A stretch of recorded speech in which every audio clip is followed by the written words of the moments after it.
रमेश का रहस्य। अनन्या रमेश को उसके पूर्वजों के छल के बारे में सच्चाई बताती है।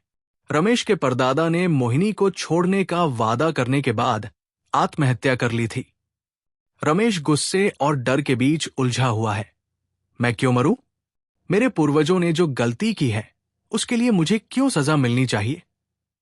लेकिन तांत्रिक चेतावनी देता है, अगर अगली अमावस्या से पहले बलि नहीं दी गई तो मोहिनी का प्रकोप पूरे गांव को अपनी चपेट में ले लेगा। काला निशान और घटता समय। अनन्या की कलाई पर काला निशान हर दिन गहरा होता जा रहा था। उसने अपने सपनों में मोहिनी को देखा, वही लाल आंखें, वही चीखें। तुमने मेरा रहस्य जान लिया है, अब तुम्हारी आत्मा मेरी है। अनन्या रमेश को समझाती है, यह तुम्हारी जिम्मेदारी है, सिर्फ तुम्हारा खून ही अभिशाप को तोड़ सकता है। मंदिर में अंतिम तैयारियां। अमावस्या की रात से एक दिन पहले तांत्रिक मंदिर के खंडहरों में यज्ञ की तैयारियां शुरू करता है। वो रमेश से कहता है, तुम्हें अपना खून मोहिनी की कब्र पर चढ़ाना है, बस इतना ही, शायद तुम बच जाओ।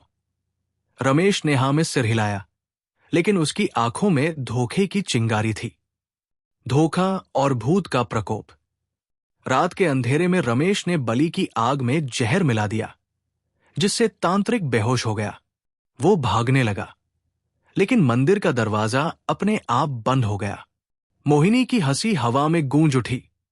तुम्हें लगता है कि तुम बच जाओगे? तुम्हारा खून मेरा अधिकार है।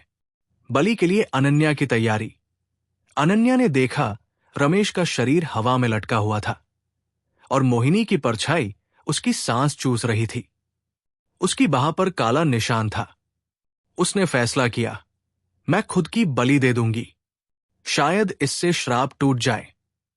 उसने तांत्रिक के थैले से एक पुराना खंजर उठाया। अंतिम संघर्ष। जैसे ही अनन्या ने खंजर से अपनी हथेली काटी, खून की बूंदें मोहिनी की कब्र पर गिरी। अचानक मंदिर की दीवारें हिलने लगी। मोहिनी की आत्मा प्रकट हुई, चिल्लाते हुए, तुमने मेरा अधिकार छीन लिया, ऐसा नहीं हो सकता। श्राप का अंत या एक नई शुरुआत। तांत्रिक ने होश में आने के बाद मंत्र पढ़े और अनन्या के खून ने मोहिनी की आत्मा को अपने आगोश में ले लिया। मोहिनी चीखी, मैं आजाद होना चाहती हूं, मुझे बस प्यार चाहिए। अनन्या ने उसकी आंखों में देखा, वहां सिर्फ दर्द था। उसने कहा, जाओ, तुम्हारा प्यार अब तुम्हारे साथ है। समाधि फट गई।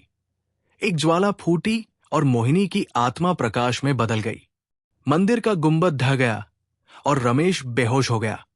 अनन्या की कलाई पर लगा निशान गायब हो गया था, लेकिन जमीन पर एक नया खरोंच था, जिस पर लिखा था, श्राप टूटा नहीं, सिर्फ सोया है।